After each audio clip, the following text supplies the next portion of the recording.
Bonjour mon frère, bonjour ma sœur. Que le Seigneur te bénisse, que le Seigneur te soutienne. Dans l'amour du Christ, je me tiens. Ou bien avec toi, dans l'amour du Christ, nous nous tenons. Aujourd'hui, je veux te parler du serviteur souffrant. Le serviteur souffrant, deuxième partie. La semaine passée, je vous ai parlé de la première partie. Et j'ai parlé du fait que nous suivons le serviteur souffrant qui est Jésus, le serviteur parfait.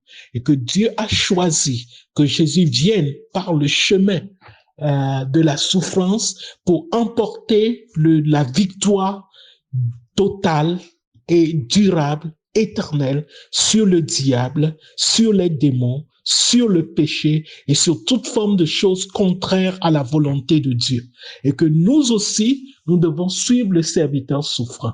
Et je disais que, est-ce qu'il vous est arrivé d'être la personne qui sauve les situations, qui règle les situations, mais tout le monde vous accuse comme si c'est vous qui êtes le problème. C'est comme ça que Jésus était. Il était venu pour sauver la situation, pour sauver nous les hommes du péché, de l'enfer et des arbres du diable et nous délivrer parfaitement. Mais nous l'avons considéré comme puni de Dieu, frappé de Dieu. C'est ce que la Bible nous a dit. C'est comme ça que nous l'avons considéré, que nous l'avons considéré comme puni de Dieu, comme frappé de Dieu. Mais pourtant, il est venu pour nous sauver. Mais il était blessé pour nos péchés, brisé pour nos iniquités. Le châtiment qui nous donne la paix est tombé sur lui. Et c'est par ses meurtrissures que nous étions sauvés.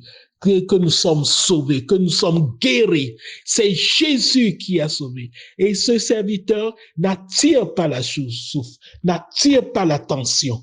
Aujourd'hui, nous sommes dans la pandémie. Et c'est comme si les nouvelles nous disent que ça va devenir encore pire. Mais je veux te dire, je veux t'encourager que tu as un sauveur qui a marché à travers le chemin de la souffrance et qui a remporté la victoire. Donc, il peut t'aider aussi à marcher dans ce chemin de souffrance et à remporter la victoire. Il peut t'aider, même si ton église, si tu es pasteur et que ton église, les membres ne viennent plus tellement dans ton église, n'aie pas peur. Ou bien peut-être tu n'as pas encore ouvert ton église, n'aie pas peur. Jésus est le serviteur souffrant tout le long des derniers. Mais de nos jours aujourd'hui, c'est Jésus qui est élevé et plus d'un million de personnes dans le monde entier le suivent.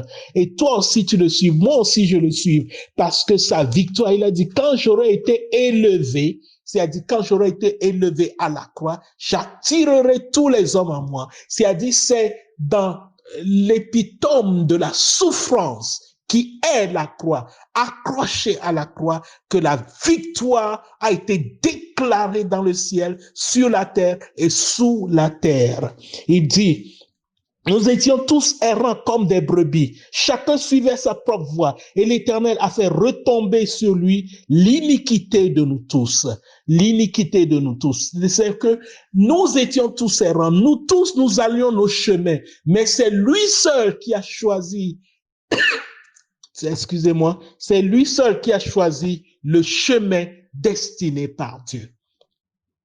Mon frère et ma sœur, Dieu t'a destiné un chemin. Et peut-être ce chemin va passer par la souffrance, mais tu remporteras la victoire.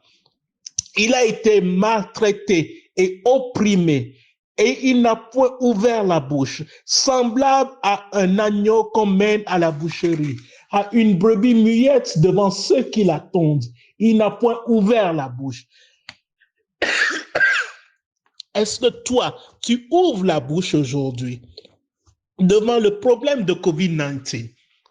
Il y a une attitude à donner, à adopter. C'est vrai, nous allons prendre toutes les précautions données. Nous allons prendre toutes les précautions données. Et aussi, je veux dire une petite chose sur le vaccin. De sources sûres et de sources sûres des médecins qui sont chrétiens, le vaccin ne contient pas de puces. Le vaccin n'est pas fait pour tuer l'humanité ou bien pour tuer les Africains. Si tu es convaincu d'aller prendre le vaccin, prends le vaccin, prends les précautions qu'il faut, mais sache que Jésus a traversé un chemin de souffrance. Il s'est renoncé à lui-même. Si tu dois te renoncer à toi-même durant ces temps, renonce à toi-même et suis le chemin du serviteur souffrant. Il était muette devant ceux qui l'attendaient. Il était comme une brebis muette devant ceux qui l'attendaient. Il a été maltraité et opprimé et il n'a point ouvert la bouche.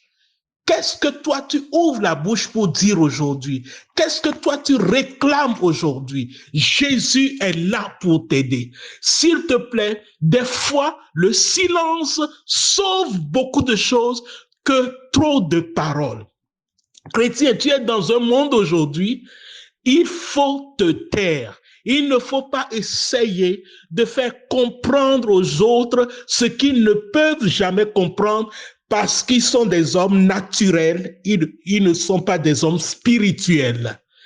Prends tes précautions, crois en Jésus, fais tes choses. Si Jésus te convainc de faire quelque chose, fais-le, mais avec les précautions que tu vas prendre. Prie pour ton église, même si les dîmes ne rentrent plus bien, Jésus trouvera un autre chemin.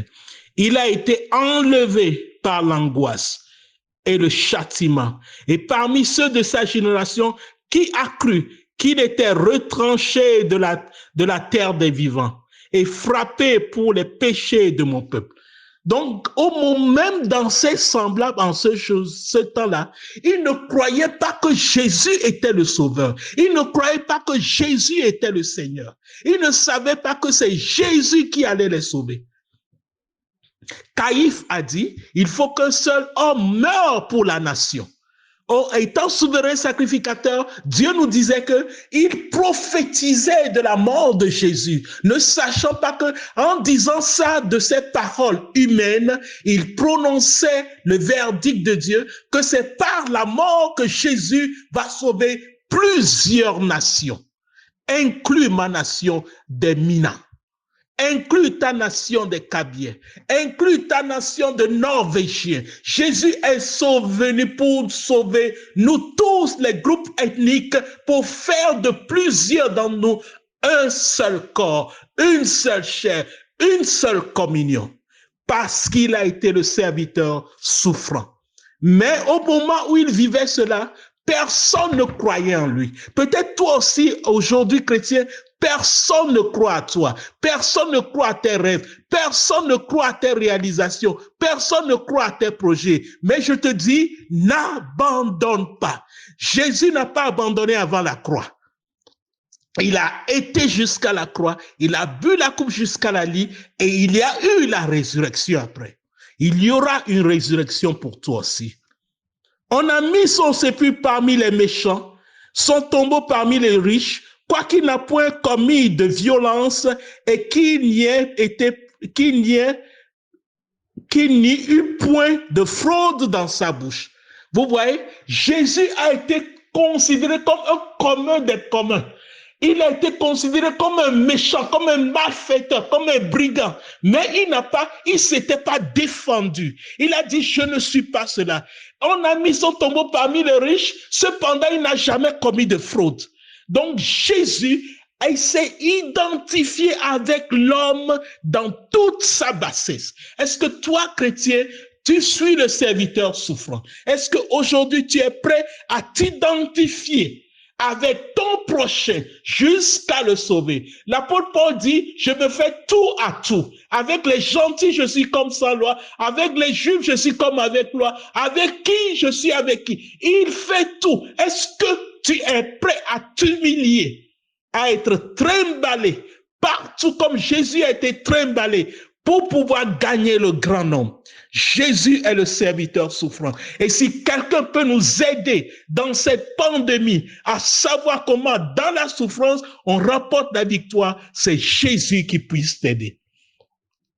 Les lois se compliquent de plus en plus pour les églises.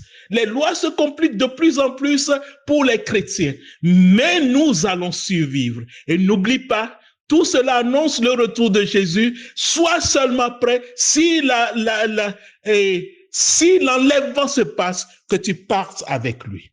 Que le Seigneur te bénisse, que le Seigneur te soutienne. C'est la deuxième partie du serviteur souffrant. Nous allons continuer la fois prochaine avec la troisième partie qui sera la fin de cette série de ce message. Que Dieu te bénisse. Vous avez entendu la voix d'un ami dans la diaspora et Jésus est cet ami dans la diaspora qui te donne la planche pour te sauver. Dans l'amour du Christ, je me tiens. Ou bien avec toi, dans l'amour du Christ, nous nous tenons.